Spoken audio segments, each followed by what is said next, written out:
BJP ने उत्तर पूर्वी जिला से मनोज तिवारी को एक बार फिर चुनावी मैदान में उतारा है। मनोज तिवारी ने आज अपना नामांकन दाखिल किया है। मेरे साथ मौजूद हैं मनोज तिवारी और उनकी पत्नी सुरभि तिवारी। सबसे पहले तो बहुत बहुत बधाई आपको, पार्टी ने भरोसा किया और एक बार फिर आपको यानी कि तीसरी बार चुनावी मैदान में उतारा है। जी, बड़ा धन्यवाद है पार्टी का, और जो विश्वास जताया है पार्टी ने उसको सिद्ध करके देना है। और जिस प्रकार से हमारे सभी साथी जो नॉर्थ ईस्ट दिल्ली के हैं, जो मतदाता लोग हैं, आज नामांकन में जैसे वो लोग निकले हैं वो बड़ा अद्भुत था। और मैं तीसरी बार नामांकन भरा हूँ, मगर ऐसा हमने कभी नहीं देखा। काफ़ी भीड़ थी, बहुत ज़्यादा लोग शामिल हुए थे। आई थिंक 30,000 से भी ज़्यादा लोग होंगे। हाँ, उसको हम भीड़ तो नहीं कहते, काफ़ी भगवान लोग थे क्योंकि लोकतंत्र के भगवान तो यही लोग हैं। और वो इतनी धूप में और ठीक दोपहर में हम लोगों की यात्रा निकली 11:30 बजे से लेके और 3:30 बजे तक, 3 बजे तक ये चलती रही। उसके बाद हम नॉमिनेशन हॉल में अंदर चले गए। मगर ये कुल मिला करके मैंने देखा कि बहुत ही उत्साहवर्धक माहौल था, और मैं बस धन्यवाद करना चाहता हूँ लोगों का। आपके साथ आपको सपोर्ट करने के लिए राजनाथ सिंह भी आए हुए थे, दिल्ली बीजेपी अध्यक्ष वीरेंद्र सचदेवा भी आए हुए थे। जी, आदरणीय राजनाथ सिंह जी, उन्होंने तो मंच पे थोड़ा सा लोगों से संबोधित भी किया लोकसभा कार्यालय पे। फिर वो साथ में रोड शो में चले और उनको 45 मिनट रहना था, वो करीब 2 घंटा रख के गए हैं। फिर एक मंदिर में उन्होंने हमारे साथ पूजा भी किया। वीरेंद्र सचदेवा जी भी थे और हमारे प्रभारी ओपी धनखड़ जी भी थे, और बहुत लोग, कन्हैया मित्तल जी स्वयं आए थे। काफ़ी लोग, मनीष कश्यप अभी भाजपा ज्वाइन किए, वो भी उपस्थित थे। और हमारे क्षेत्र के हमारे साथी सब, अजय महावर विधायक, मोहन सिंह बिष्ट जी, जितेंद्र महाजन जी, और सारे मनोज त्यागी, पूनम चौहान जिलाध्यक्ष सहित सभी कार्यकर्ताओं का उत्साह अद्भुत था। मैं बड़ा प्रसन्न हूँ। इस बार का मुकाबला जो है बहुत रोचक होने वाला है, क्योंकि आम आदमी पार्टी और कांग्रेस जो है गठबंधन में है। कन्हैया कुमार आपके सामने हैं, किस तरह से उस चुनौती को स्वीकार करेंगे आप? देखिए, दोनों बातें जो आपने बताई वो भारतीय जनता पार्टी के पक्ष में जाती हैं। आम आदमी पार्टी और कांग्रेस मिल जाए, ये तो कोई सोचा ही नहीं होगा। ये तो वो बात हो गई कि भाजपा और कांग्रेस मिल जाए, ऐसी बात कोई करे तो ये सीधे सीधे देश की जनता को धोखा देने वाली बात हो गई। आम आदमी पार्टी कांग्रेस के ही खिलाफ पैदा हुई, और जो डेरोगेटरी जो शब्द बोले हैं, जो गालियां दी हैं, उसमें अब राहुल गांधी और अरविंद केजरीवाल की फ़ोटो एक साथ लगे तो फिर फोटो ही रह जाएगी, कार्यकर्ता गायब हो जाएगा, पदाधिकारी गायब हो जाएगा। और ऊपर से कैंडिडेट कन्हैया कुमार हो जाए तो ये तो सीधे स्टोरी आती है जिस दिन जेएनयू में नारा लगा, भारत तेरे टुकड़े होंगे इंशाअल्लाह इंशाअल्लाह, और यही दोनों गए थे उनके समर्थन में। तो ये उस दिन से साजिश हो रही है इस देश के साथ कि हमें कन्हैया कुमार जैसे लोगों को नेता बनाना है। तो ये जो सच्चाई दिखी है, थोड़ी देर पहले एक आतंकवादी ने, जो देश के बाहर बैठा है, पुन्नू, उसके तरफ से ये बयान आया कि हमसे करीब 125 करोड़ रुपया चंदा लिए अरविंद केजरीवाल।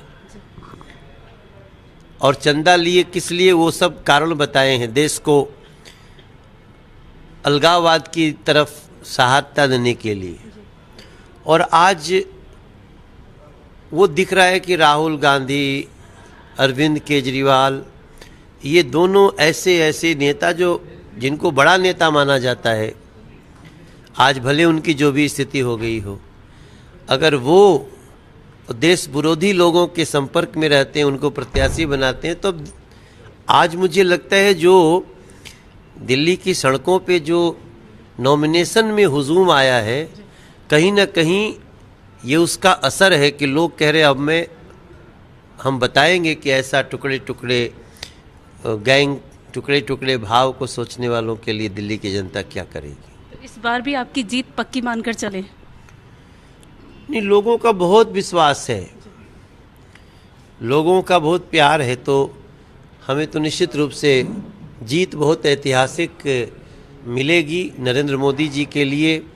हम सब नॉर्थ ईस्ट दिल्ली को और सातों दिल्ली को, दिल्ली की सातों सीटों पे अगर पहले 55% वोट शेयर की जगह अगर 60% वोट शेयर भी मिल जाए तो हमें आश्चर्य नहीं होना चाहिए। कन्हैया कुमार ने आज दिल्ली के मुख्यमंत्री अरविंद केजरीवाल की पत्नी सुनीता केजरीवाल से मुलाकात की, इस पर कोई कमेंट? जो रही सही थी पूरी हो गई। हमारे यहाँ कहते हैं कि जो आकी बाकी था वो भी पूरा हो गया। तो अब तो कन्हैया कुमार जैसे व्यक्ति को जो देश तोड़ने की साजिश रचता हो, उसके ऊपर केस चल रहे हैं, तमाम भारतीय सेना को गाली देता हो, और उनसे अगर अरविंद केजरीवाल जी की पत्नी मिल रही हैं तो बस खत्म। आम आदमी पार्टी का कार्यकर्ता अब वो आम आदमी पार्टी के साथ नहीं रहेगा। चुनावी कैंपेन भी कर रही हैं सुनीता केजरीवाल, उसको लेकर आप कुछ कहेंगे? नहीं, वो तो उनको करना ही चाहिए, क्योंकि ये लोग तो वंशवाद में विश्वास करते हैं, परिवारवाद के पोषक हैं। ये अरविंद केजरीवाल ने दिखा दिया, वरना तो आतिशी जी भी लाइन में लगी हुई थी, सौरभ भारद्वाज जी भी लगे हुए हैं, लेकिन कुछ तो गड़बड़ हुआ है कि अब अरविंद केजरीवाल जी चाहते हैं कि आतिशी और सौरभ भारद्वाज जेल जाएं। शराब घोटाले में उनका नाम लेते हैं, और आतिशी जी कह रही है राघव चड्ढा और दुर्गेश पाठक भी जाएं। तो ये उनका झगड़ा तो जग जाहिर हो गया है, आपको भी पता है। इसलिए मेरा मानना है कि सुनीता केजरीवाल जी का प्रचार करना हमें आश्चर्य नहीं डाला। बाकी आगे जो होगा दिल्ली की जनता देख रही है। चुनाव प्रचार तो सुरभि तिवारी जी भी कर रही है। नहीं तो करेंगी, लेकिन हमारा कवरिंग कैंडिडेट ये नहीं है। हमें हर कैंडिडेट को अपना कवरिंग बनाना पड़ता है कि अगर किसी कारण कुछ ऊपर नीचे होता है तो दूसरा कौन कैंडिडेट होगा, तो ये नहीं है, वो हमारे क्षेत्र का कोई कार्यकर्ता होगा। तो सुरभि जी, आप लगातार मनोज तिवारी जी के समर्थन में बहुत सारी नुक्कड़ सफाई कर रही है, जो बहुत बच्चे छोटे छोटे हैं आपके, तो किस तरह से मैनेज करती हैं, नुक्कड़ सभा करती हैं, जनसंपर्क अभियान भी हमने देखा है कि आप लगातार कर रही हैं। जी, बड़ा आनंद आ रहा है, और आनंद इसलिए आ रहा है कि मनोज तिवारी जी ने सांसद रहते हुए जो कार्य उत्तर पूर्वी दिल्ली के किए हैं, जो देश की जनता को एक विकास की राह पर वो लेके चल रहे हैं, मुझे वो कार्य बताने का अवसर मिल रहा है लोगों को, तो ये बहुत आनंद का विषय है। और आज से नहीं, अगर आप हमारे कार्यकर्ताओं से पूछिएगा तो मैं पहले भी आया करती थी, मिलती थी, तो वो एक मोदी जी को पीएम बनाना है, ये सोच से हम चल रहे हैं, और बस सब आनंद में। तो आप लगातार रोड शो भी कर रही हैं, कई सारी तस्वीरें जो हैं वो वायरल भी हुई हैं। काम इतने किए हैं सांसद जी ने, तो हम सोच रहे हैं कि उससे ज़्यादा से ज़्यादा लोगों तक हम पहुँचाएँ, बस इसी उम्मीद में हम चलें। बहुत सारी महिलाओं से आपने बात किया, ज़्यादातर किस तरह की जो प्रॉब्लम्स हैं वो सामने आई हैं? जी, ये एक समस्या मुझे एक झेलनी पड़ी, क्योंकि मुझे वही प्रॉब्लम्स मिले जो सांसद जी के कार्यक्षेत्र में नहीं आए। जो महिलाएं मुझे परेशान दिखीं, वो राशन कार्ड के लिए परेशान दिखीं, वृद्धों का जो पेंशन रोक दिया गया उसके लिए परेशान दिखीं, नल से जो काला पानी आ रहा है उसके लिए परेशान दिखीं। तो ये दुर्भाग्यपूर्ण है, और मैंने सांसद जी को भी ये बात बताए हैं, और हम बहुत जल्दी, मुझे लगता है कि वो अगर हम अगली बार आते हैं और ये कार्य जो वर्तमान सरकार के अंडर है वो नहीं कर रही, तो इसकी भी कुछ ना कुछ तैयारी ज़रूर की जाएगी। तो कोई आखिरी संदेश जो आप देना चाहें तमाम जो क्षेत्र लोकसभा क्षेत्र के निवासी हैं उनके लिए? नहीं, बस एक ही संदेश है कि ये चुनाव देश का है, ये राज्य का चुनाव नहीं है। इसलिए देश के चुनाव में जो हमारी सबकी जिम्मेदारी होती है, तो वो हमारी जिम्मेदारी रही है और उसके लिए उसी के तहत हम इस क्षेत्र में मेट्रो लाने में सफल हुए। पहली बार ट्रिपल डेकर मेट्रो, सड़क के ऊपर फ्लाईओवर के ऊपर मेट्रो। हम लोग पहली बार रेलवे स्टेशन लाने में सफल हुए। पहली बार हम लोग यहाँ सेंट्रल स्कूल लाने में सफल हुए। पहली बार यहाँ पे हम लोग देश की सबसे लंबी एलिवेटेड रोड लाने में सफल हुए। इस क्षेत्र में पासपोर्ट ऑफिस बना है और पहली बार रिवर फ्रंट बन के तैयार हो रहा है। और मुझे लगता है कि पहली बार यहाँ ऐसा हुआ है कि लोगों का सकारात्मक चर्चाएं शुरू हुई हैं। हम लोग निगेटिव पॉलिटिक्स नहीं करते। हमें अगर कोई कार्यकर्ता ने कुछ ताना भी मारा तो हम उस ताने में घुसते हैं कि ताना क्यों मारा, तो हम उसको सज़ा नहीं देते, हम उसके सुझाव ले लेते हैं। तो इस तरह के माहौल में आगे बढ़ रहे हैं। सबसे प्रार्थना है कि 25 मई को नरेंद्र मोदी जी को फिर से प्रधानमंत्री बने रहें। आपका मनोज तिवारी आपकी सेवा करता रहे। अभी तक हमने जो किया है वो तो अभी जो भी किया है वो अपने लोकसभा क्षेत्र का मेन दरवाज़ा ठीक किया है, मेन रास्ते ठीक किए हैं, क्षेत्र का दरवाज़ा।